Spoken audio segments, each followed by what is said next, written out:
Hello, everyone, and welcome. This is Aaron Schumann here at Pronto Marketing.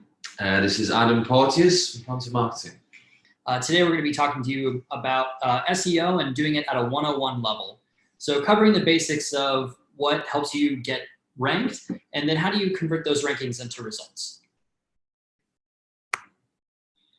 So just a little bit about what we'll cover. First, I'm Aaron. I'm the American guy speaking. Adam will be the British guy speaking, so you can tell us apart. So what we'll be covering today in 101 is what are the factors that contribute to your ranking? There are a number. So we're going to be going through each, breaking them down, and then telling you a few actions that you can be taking in each of these factors. Next, we're going to be talking about within each of these factors, what can you do to then get results? People coming to your website, ideally filling out a lead form or calling you. Next, we're going to be talking about two of our most common use cases that we come across with our clients with regards to local SEO. First is, how do you rank in multiple locations? And secondly, how do you get more 4 and 5-star Google reviews? And we'll go into why that's important to ranking results. All right, let's get started. So first, let's talk about the local pack. And really what this means is, let's take a moment and talk about, from a user's perspective, what are we solving for? There's a lot of mechanics, and before we jump into all of the minutia there, this is what a user experience is, and this is what we're really trying to optimize for. So the local pack is sort of Google Insider shorthand for this these 3 slots that you see here, as well as the map. There's a couple other ways that your local listings will show. One is just purely a map view. And the other is, if you click more businesses, you'll see a list of 8. But one thing to pay attention to here is that there's quite a bit more information than your normal Google search listings. And also there's less, at least initially. So it's quite more competitive.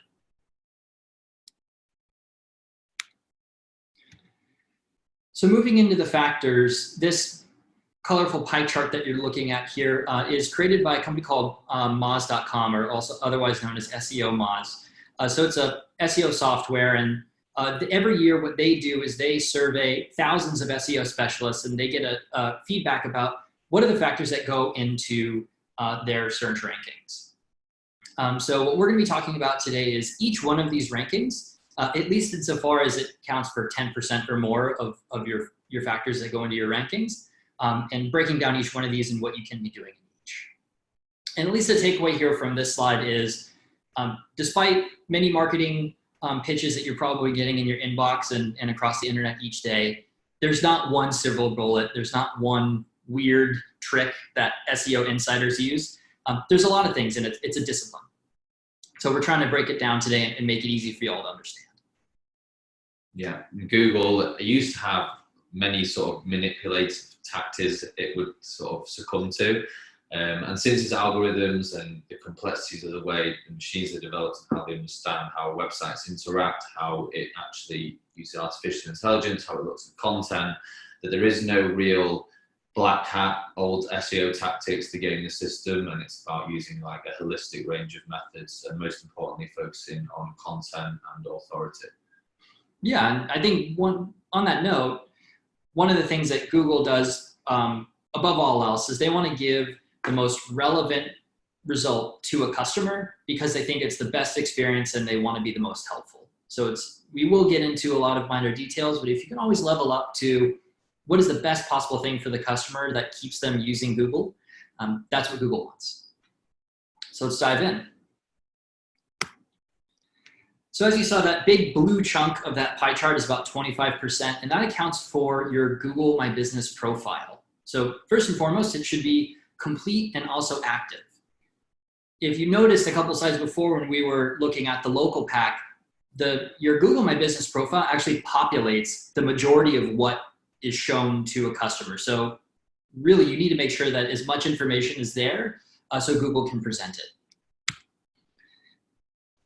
Beyond having it just be complete, you want to match your search terms. So this is your business and also your location to the title and description and the multitude of attributes that Google allows you to add. So in this situation, more data is better because when Google is matching searches to your business profile, you're giving it more pieces of data to latch onto. And then the more relevant that you can make that information to your business, the better. So there's a couple bonus points in addition to having it be both complete and relevant, is that Google wants to push certain aspects of its product, and it will reward you in terms of the strength of your rankings as a result. So the one thing that's come up quite a bit is this Q&A. So basically what it wants you to do is to have people start engaging with your business through this question and answer feature as part of your Google My Business profile. And one of the ways that you can get that started is to take some of the frequently asked questions that your customers will generally ask and seed the Q&A as a way to kind of get that flywheel started. And then they also want you to moderate any reviews or questions that come in thereafter. And then lastly, this is more of a style points, is you want to add some photos that make your business look good. So you'll kind of notice if you keep your eyes open that when you go to different business profiles, many of them are low quality photos that are taken by random passersby or customers that aren't necessarily incentivized to want to make your business look great. So to make your business give your best foot forward, add some pictures that look really nice.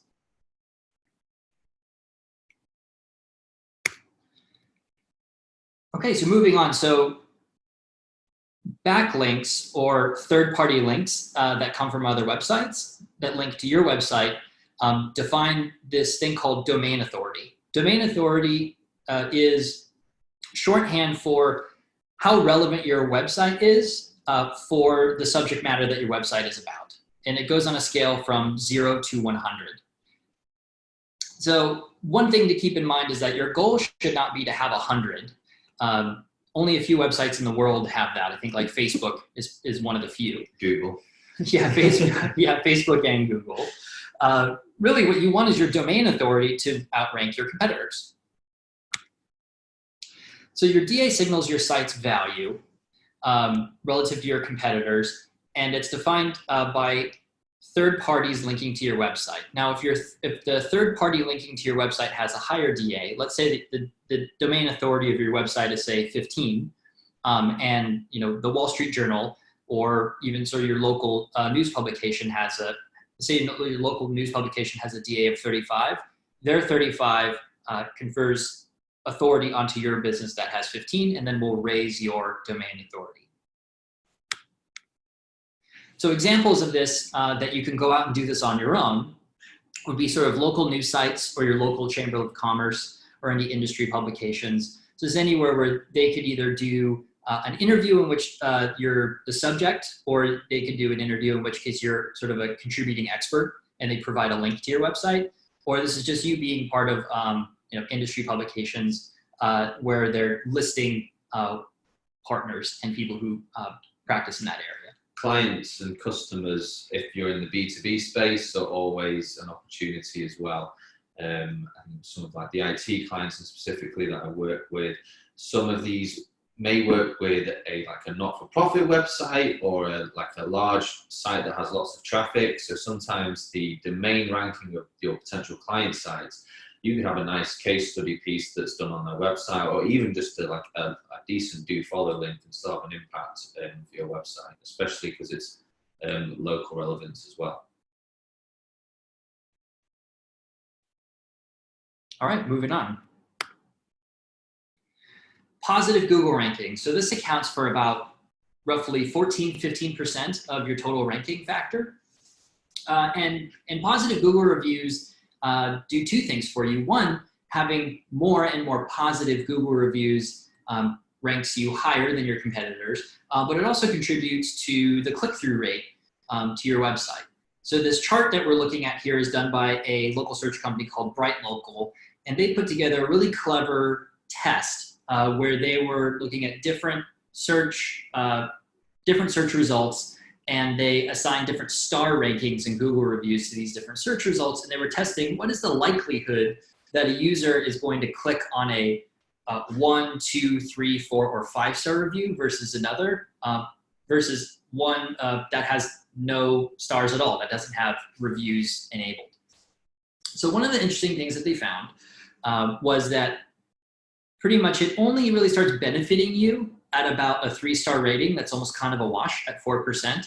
It's not until you get a 4 or 5-star review that it really makes an impact on people looking at that ranking saying, oh, hey, they have 4 or 5 stars. I really do trust their business. If it's anything less than 3 stars, it's actually worse than having none at all. So it's a bit of a trick. You want to enable reviews. You want to allow reviews to come in, but you really want good reviews. So one important thing to think about reviews is that the importance has gone up, and it was probably about 10%. It was about 10% in 2015. It's jumped up quite a bit since then. So we anticipate that this trend will continue, that the reviews will continue to play a strong factor. It impacts your site visits. So ranking is great, but inevitably you want to get people to your website. Reviews certainly contribute to that. And you really want to be getting after those 4 and 5-star reviews. Yeah, I think on mobile as well, tends to be a lot of Google business searches you'll get will be coming through like mobile or potential map searches. Obviously with less ability to navigate easily, you kind of find that users will default to some of the top listings based on like review quality or frequency or volume. Oh, one thing I forgot to mention, just in general about this webinar, there is a Q&A feature. If you have any questions, go ahead and ask them. I saw that we had just had one come in. Go ahead and ask, I think just for the flow of the webinar so we don't dive down into the weeds too much. We're gonna hold the questions until the end, and at the end we'll go back through our Q&A and answer as many as possible. So if you have questions now, go ahead and type them in, or if you want to sort of hold it till the end, we can do live Q&A then as well. Moving on next, this accounts for about 14% of your site's ranking, and this is on-site SEO. There's a lot packed in here, but the most simple way to understand it is your site's content and the way that content is structured that makes it most relevant to local searches.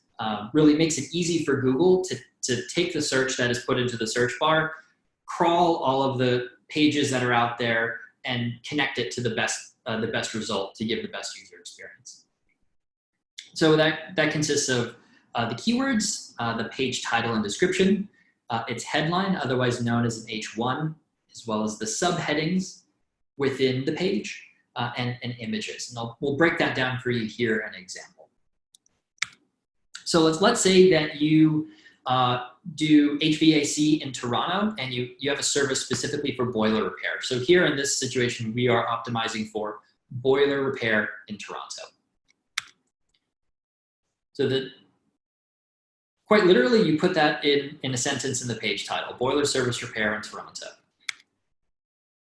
The page description, this actually doesn't contribute to your ranking, unlike everything else that we're describing here. But what it does is it contributes to the click-through rate, because the page description is going to tell the visitor, hey, this is relevant to your search. This is what this company offers. You should go ahead and click through. Your headline should be catchy and also descriptive of what you offer, speedy, affordable boiler repair. And then you have subheadings that help or sort of cover the numerous types of searches for different combinations of people searching for boiler repair in Toronto. So free estimate for Toronto residents. And then lastly, even though Google can't, at least they say that they cannot read your images, what they can read is the file names and the alt text. So if you have an image of boiler repair, it's quite easy to actually name it boiler repair Toronto as opposed to screenshot or some random combination of numbers. So being intelligent here about what you name your image files will go a little bit the extra mile for you here. And then to give you an idea of what page title and page description are within like the SERPs or the search results, as you would see what you call them. Imagine when you type in a few select different keywords and you see them pop up in the dark black bold text that's in the small paragraph beneath like the core keywords. That's the meta description, and you obviously see well-worded meta descriptions usually have variations of the keywords or locations that may pop up in a user research result that you're trying to target. And that a user who obviously sees more of these keywords black bolded within your meta description probably has more likely to click through and improved click-through rate, you know, obviously is good in Google's eyes. Right. Moving on. So this can, I believe, NAP, which is an acronym for your name, address, and phone number, contributes about 11% of your total ranking. And what's important here is that your name, address, and phone number is consistent, certainly across your website and also in citations. And citations is just saying that they're instances of your name, address, and phone number, your NAP data on other websites. So example would be Yelp, Yellow Pages, any of your social media profiles like Facebook or LinkedIn, and any business directories. Consistency is challenging here. If your business has been around for a while, it's probably either there's multiple people who have most likely set up these profiles. Like, for example, the person who's in charge of your sales probably is set up your LinkedIn, but maybe somebody who was doing your marketing at one time set up your Facebook. And they could, just by the nature of their business, maybe your salesperson used your main sales line on LinkedIn, but your marketing person put your business's main phone number on Facebook. Or you didn't exactly format your address the same way, or your address might have changed. Even times, there's third-party sites that will scrape data off the internet and then populate a directory that you might not have even signed up for at all. So consistency, it can be hard.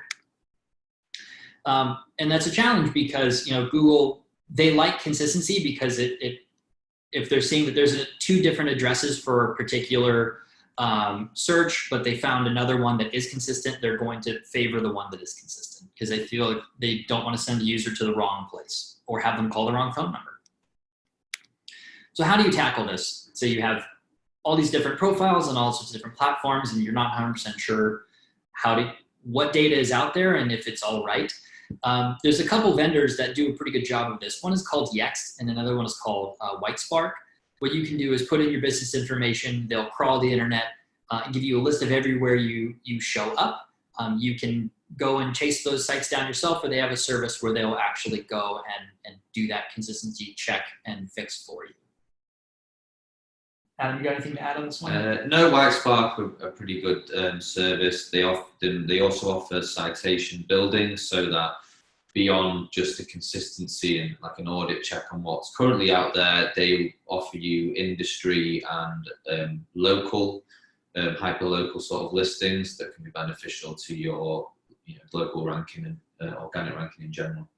Got it. So if there are any opportunities for you to get more citations, they can help you fill that. Yeah. Cool. All right. Lastly is behavior data. And this is about 10% of what goes into your ranking. And behavior data is an amalgamation of data that Google collects that signals that when people are engaging with your business on all the places that Google can measure this, that they're having a good experience. Google collects a frightening amount of data on a lot of different engagements that a user can do through mobile and desktop and otherwise. And what they do with that data is they can sort of take a look at all of it and say, hey, is from start to finish, is engaging with your business, leading to, does it look like it's good? And can we sort of tell that through every step of the way? So if you look at somebody's engagement with your business, from when they very first search to when they, show up to your business or they purchase, Google tracks each way. So think of somebody who searches your brand name, then they engage with your listing. So do you have reviews? Do you have photos? Do you have Q&A? Do they engage with your website? Is your website mobile responsive? Is the content good? Do they click to call your business? So this is click to calling either through the listing or on your website. Since a lot of searches and becoming more so over time happen through mobile, it's really important that the phone numbers on your website are also able to be click to called. Once they call your business, it could be natural that they want to request driving directions and potentially show up. Google can track, did then that person with their location service on, did they actually walk into your business? And did they do a credit card transaction? So Google's looking back through each of these steps saying, yeah, this is great. This person's done a really good job at each of these steps. Users are going through and not breaking down at any particular point. This behavioral data means you're good. if your competitors are breaking down any one of these stages, they would get dinged and would get ranked below you for this factor. Adam, anything to add here? No, pretty much on the money there. All right. So what we're going to jump into next are two common challenges that we run into with local SEO. So first is ranking in multiple markets. And so we'll kind of go back to using our HVAC example in Toronto. So one thing to think about is that if you serve multiple markets, there's kind of, imagine there's like regional markets. These like your primary markets. So if you service Toronto as a good chance, you probably also service Buffalo, New York. And then there's the secondary markets, sort of look at like Hamilton or Niagara Falls. There's a number in between. It's important that if you're sort of taking your markets and you're applying them to your local search strategy, that you're doing it based on the search potential in each given market.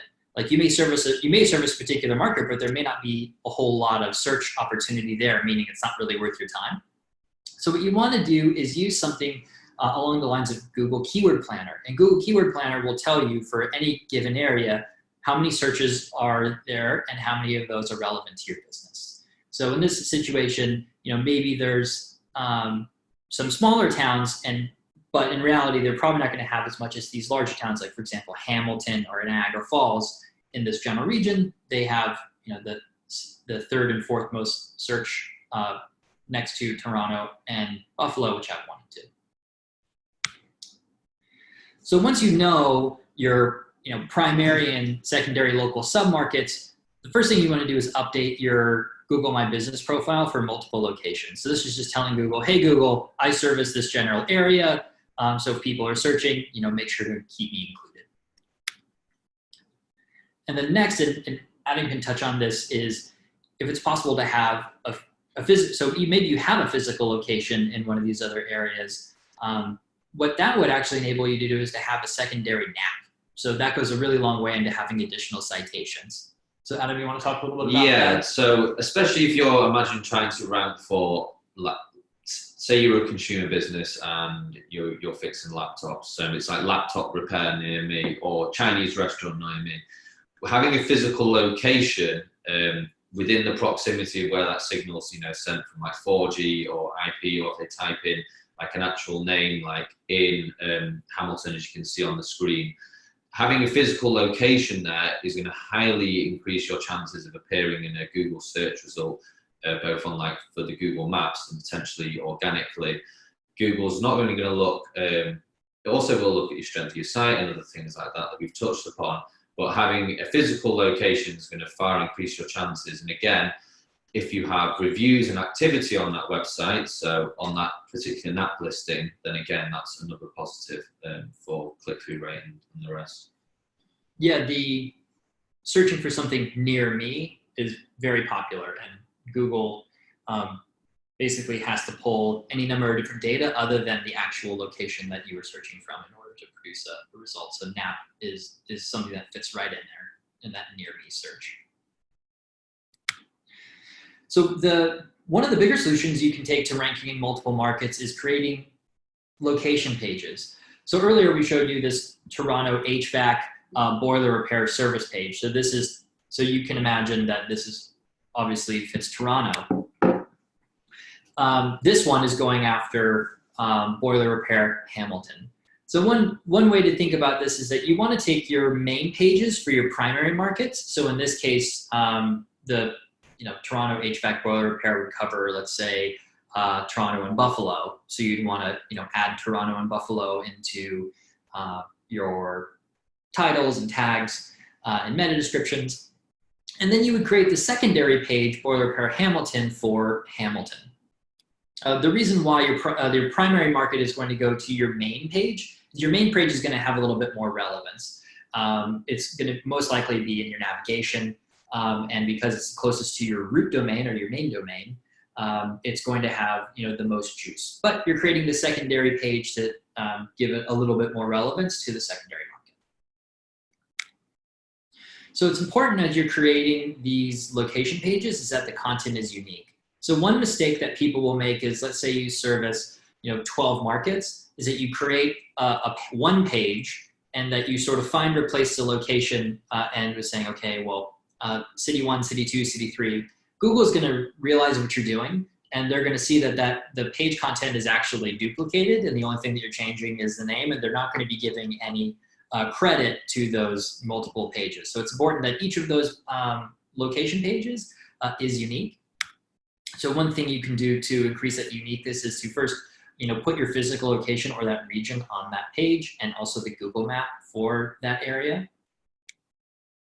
And another great way to do it is to get testimonials. So these are, quotes from customers, and extra points if they, use their business name and the location name to be able to give that page more relevance. And also you can actually, Google also recognizes linking out to pages. So, usually when you consider getting a backlink, it's a benefit. And obviously getting backlinks is good for your site, but linking out to anything that is relevant is also seen as like a signal of contextuality from Google. So say if you were doing boiler repair in Hamilton and you had a advert or a press release in a local Hamilton newspaper that had your brand and a bit of coverage about you opening a new office there or planning to, or offering new services, and you linked from your Hamilton page to that, Google will still recognize those signals back and forth. So anything that can contextualize a page is also good to include. Great. All right, next, Google reviews. So reviews in general, like we said, they're very important. They're becoming more important. But it is a bit of a challenge. If you have the idea of just getting more reviews, how do you make sure that those reviews are also good ones, that you're not sort of coming across a troubled customer who wants to sound off?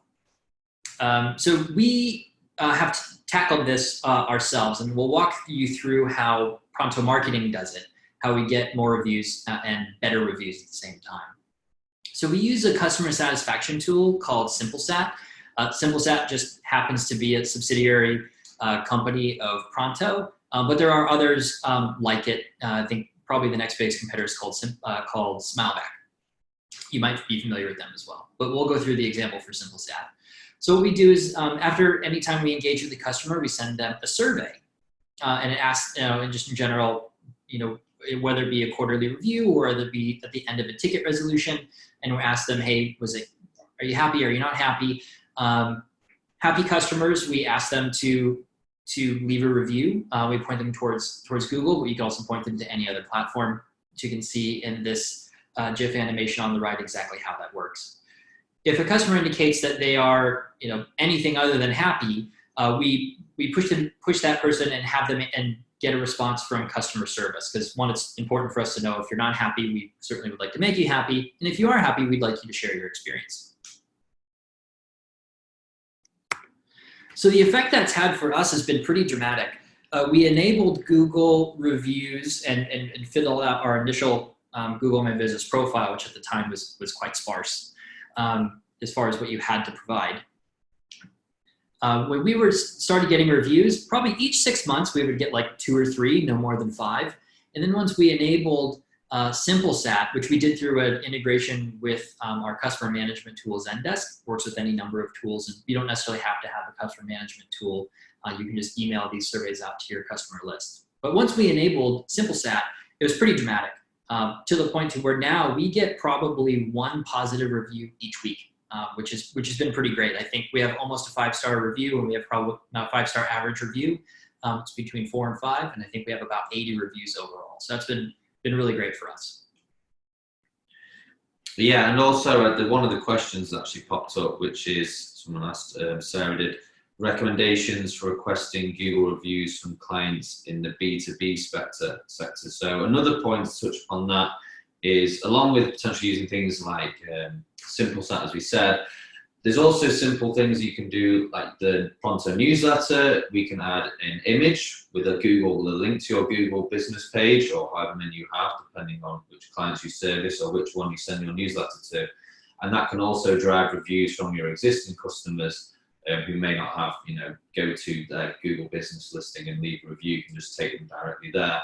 And another way to bring your offline and online activities in that sense is You can use a QR code generator.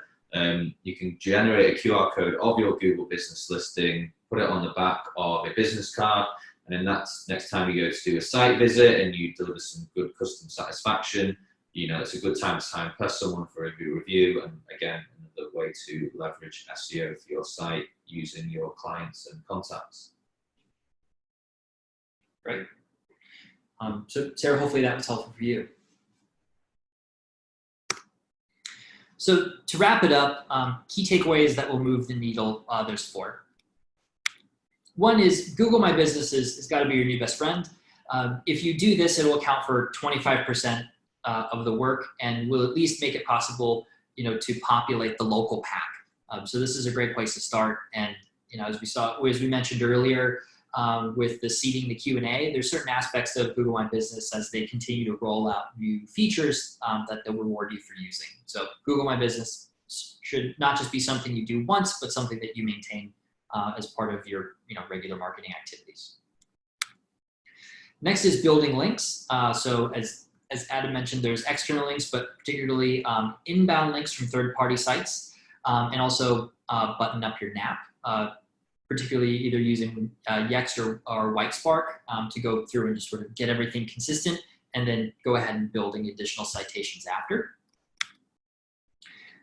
Next is aligning markets to your site. So figuring out what's your primary market, what's your secondary market, and then making sure that each of your relevant pages are optimized for the on-site SEO factors that we mentioned.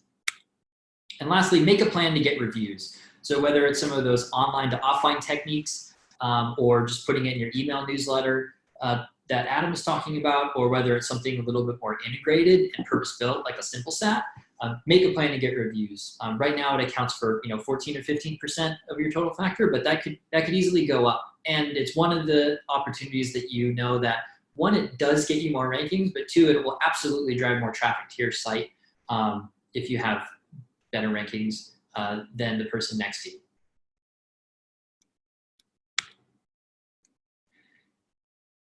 If anyone wants to get in touch with some more specific SEO questions or general advice, or they want to expand upon ideas to do some sort of their own DIY stuff and they're looking for a bit of guidance, feel free to send me an email at adamjp@prontomarketing.com, and then I can send you my call link. And I think the webinar will be recorded and uploaded soon. So if you ever want to just drop in and get some extra information or retouch on anything, we'll be sending that via email as well. Right, yeah, one of the things that Adam does a really good job at is he can quickly go through and he's an expert at using these tools to go through and find out, if you might not know this, you can tell him all the markets that you serve. He can quickly figure out where's the search opportunity in each market, so he can identify what are your primary and secondary markets, and then take a look at your website and figure out how are those markets aligning to your main pages or your service pages, or give you some recommendation on location pages. And then if you're a Pronto customer, he can summarize this action plan and get our team started on it. If you're not a Pronto customer, he can go ahead and summarize that action plan for you for DIY. So whether you are or not a Pronto customer, he can make sure that you can get that information and make it useful for you. So I'll go through some of the questions that have popped up. Obviously I answered Sarah's first one before. One of the questions that come in from Andrew is, what is the difference between short tail and long tail keywords? So in a summary, short tail is like just short. So as you know, the kind of, what's the most likely keyword if I was in a rush or looking for like a generic type keyword that's not very specific or niche, what would I be most likely to type? So something around, say, if I'm looking for IT support, I might type in IT support, I might type in IT company, I might type in network security company. These are kind of like short tail. They've only got 1 or 2 keywords within. Something that's more longer tail, it usually comes down to what I more call like questions. So it might be like, what is the price of XYZ? Or how do I find out about this? And some of these keywords might not always be like have purchase intent behind them, but they may be looking for information or education, and sometimes that usually comes through the form of blogs. and then you can leverage things like retargeting. So long tail keywords may not always drive a higher conversion that you see people that tend to target them on AdWords, but they can help get you extra traffic to your site, extra visitors who may not always convert the first time, but will A, add traffic to your site, which is positive and engage with your blogs, and B, may become a sales opportunity further down the line. How does boiler repair near me work? So the near me searches is something that's become more and more prevalent as mobile search has increased, and the kind of power that you have within your mobile device, and now how much prevalence Google places on mobile user experience as well. There's actually a lot of different people have done tons of different studies. So do I write a keyword page that has just near me like littered throughout the text? And like the answer is no. It comes back to, again, things about Google reviews. How many NAP locations do you have? Do you have a location page that has a NAP in it? Do you have testimonials from clients? Do you have links from other either local sites or sites that maybe have the location in their domain? Perhaps it's in the anchor text, which is the actual blue hyperlink that you see. It's with adding locations into anchor text can be seen as spammy. It's all about doing it in small percentages. But generally you'll see that like Google, like the photos, the descriptions, everything on your NAP being consistent across the web, having solid reviews, having links from local sites, testimonials for local clients, and then some anchor text that ideally has a location plus keyword in occasionally as well. Right, so sort of the way that I think about the shorthand is near me is oftentimes used on a mobile device, and a mobile device is going to have their location turned on. So Google is going to know what near me means for that person. So we'll use Toronto again. Yeah. So that person's in Toronto. So they're going to then go out and look at all the signals coming from your website that would potentially signal Toronto. So like you mentioned, it's the Google My Business service areas, it's your NAP, all those other factors. Yeah, and then obviously having your website optimized correctly for those locations and relevant service pages obviously all works in tandem. So another question here, how to get onto Google Maps. Just go to Google My Business, or if you're an actual Pronto client, you should have it already set up, or feel free to shoot me an email and I can help you get that set up with the team. But you'll actually find that Google will actually create business listings for businesses that it knows that are in existence. So you'll find some companies actually have Google business listings that they're not aware of. And what you have to do is claim an unverified listing. And then what they'll do is they'll send a PIN code to your address. And then once you confirm that, then you have access to the account. But like I said, if you're a Pronto client, we manage all that for you as part of our on-page SEO package. So feel free to reach out to the team if you feel like you either have missing pages that you need to create because you have locations where you don't have pages, ones where you think you might have a business that you need to claim, or one that you've not been able to claim. Or like I said, if you see one that you've just noticed, then we can help you with that, certainly. Final question, do you have any recommendations for correcting old directory listings for businesses with multiple divisions, brands at one location? Is this doable internally, or would you always suggest using a service like Yext? This is from Sarah, old directories of businesses. I would have to know, is this, if it comes down to like a brand change, then yes, I would recommend using Yext or Whitespark. I'd have to understand, I probably need to have like an email discussion with you, or at least a call, to notice, is it because you've had one location and the business has changed hands, and then you've had a merger, and therefore the business address is correct, but you've gone through different like company formations, I guess. Again, probably best to reach out to me with a ticket or an email, and then I can either get the team to look into it. But yes, I would always recommend that Whitespark or Yext is best, because A, they have auditing tools, and B, they've got staff like around the clock that specifically are dedicated to this type of service. And it's not, I don't know the price off the top of my head. I don't believe it's wildly expensive for their basic service. I think it's No, it's very affordable. Yeah, it could take you quite some. We have no relationship with them whatsoever, so this is just our opinion. But they can do it quite fast in a way that seems like it would be a lot of manual searching and updating. They can update that stuff programmatically, where you would have to reach out individually to each of those directory listings and engage them in the change process. Yeah, and they'll help optimize it for SEO as well. Last question, which is from Andrew. Does linking local pages to my main page have SEO value? Should I create a dozen of them? Now, I would recommend creating a dozen of them if you have, you're a business that does have a dozen physical addresses and you do service a lot of clients in there, and it's very competitive. So having this dominance, especially in like the B2C consumer space where there might be a lot of mobile stuff coming through, then some of those location pages might be worthwhile. From a linking perspective, you'll usually find that the strongest page is, well, pretty much always, is the root domain, because a domain will always have more links pointing to its core domain, like its index page, its .com, .net, .org. So usually linking out from your main page to a location page would have more impact and more value, because you're going to have more juice within the actual page, and that's just a form of internal linking. I would always err on the side of caution with creating dozens of pages and using like boilerplate filler content that Aaron alluded to. It's much better to say, if you have 3 towns that are really in a close area, there's no reason why from an SEO standpoint you couldn't get all those locations within your title tags and descriptions and have content that's relevant if they're in a very close nucleus. If they were separated far and wide, geographically you have to make the kind of right assessment based on that.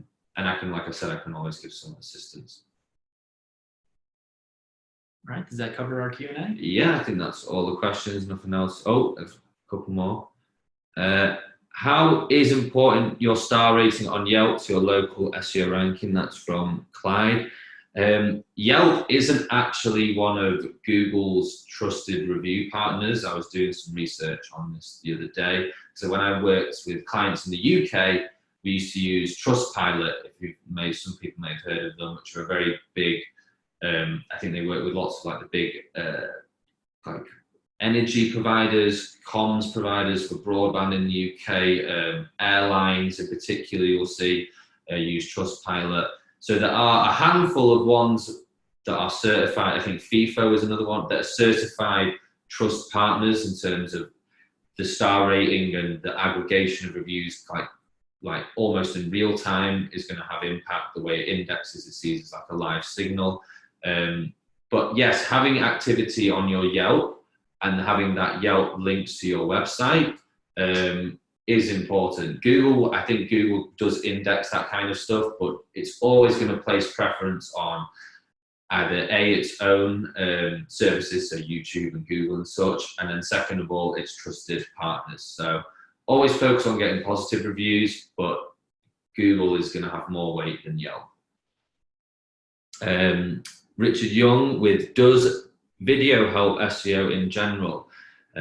So yeah, it definitely does. And again, it all depends on your business or niche or industry and what type of, you see people advertise on YouTube who sell online courses, and they get, it's like a self-help learning, and they may get millions of hits and they may have done promotion on adverts, but they've got something that's very transactional and allows someone to click and buy a product within their YouTube video potentially. So again, it's about what product you're selling, what is the actual search volume.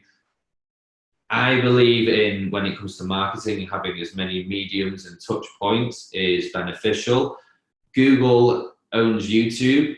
If you have a YouTube video that links to a page on your website, or you have it embedded on your website and then you direct people to it via a newsletter, via a retargeting banner, or whatever it would be, if it's blogging, whether it's you're doing like an event or something and you kind of push people to it, having activity on your YouTube channel that's either embedded on your site or off-site and has, is SEO friendly and tagged correctly is going to have an impact. But always think about what's the broader search term that I'm looking for to market this product.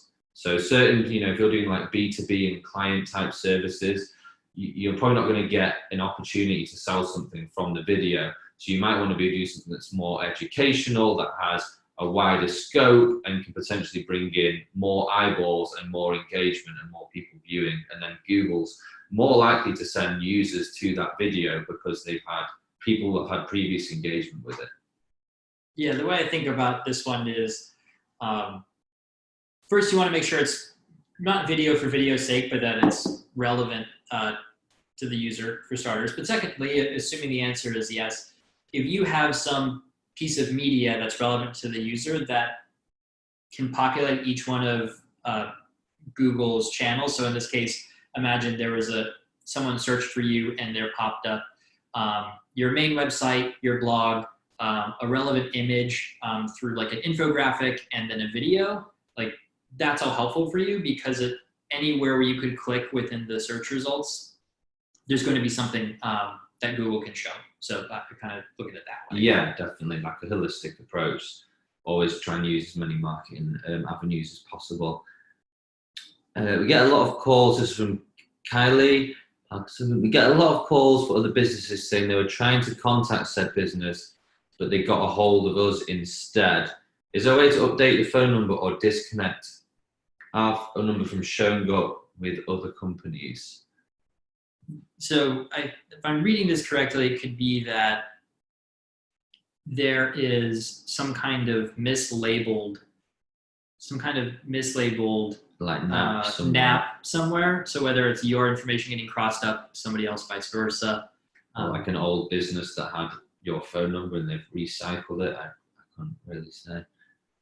Yeah, I think that, that could be an interesting edge case. It's sort of generally good to go through the Yext or Whitespark process to sort of see if you might somehow be associated with some other business somewhere else, or if there's some erroneous phone number attached to your business listing on some website somewhere. And it could also be their business listing is erroneous and they, for some reason, they've got like your number is one digit off theirs. And they've copied in the number into somewhere that's listed it across 4 different directories and it's one number short. So it could be from your side or from their side. So again, it might be an edge case, as Aaron said, where you use either Yext or Whitespark or email me with a bit more background and I can try and help you. No, Richard, it's not White Spot. It's probably my accent killing that there. It's White Spark, like electricity. And there's a few different services. One of them is called, I think, the Citation Building Service, which is the one where I said you can get local and niche citations for $5. So I think one of the examples is they've got like Los Angeles lawyers or something, which is obviously great if you're a law firm on the West Coast. And then if you ever need advice on any of that, like I said, shoot me an email, but they also have the auditing service on there as well. If you want to check what your NAP is like across the web, and I highly recommend them rather than trying to do it all yourself, because like I said, they've got dedicated personnel. But I think that's all the questions that have been answered. Like I said, final note is if you ever need to reach out to me just with some guidance, some extra DIY things, questions, or how to kind of implement a strategy that could help get you guys some more traffic and leads, reach out to me at adamjp@prontomarketing.com. And expect the email to come out with the webinar soon so you guys can also check out anything that you might have missed. Well, thanks so much for spending the last hour or so with us. Like Adam said, we'll be sending out the recording shortly as well as the slides. So if you have any questions, definitely reach out to him. Sounds good. Thank you. Thanks, everyone. Have a good day. Have a great day. Bye.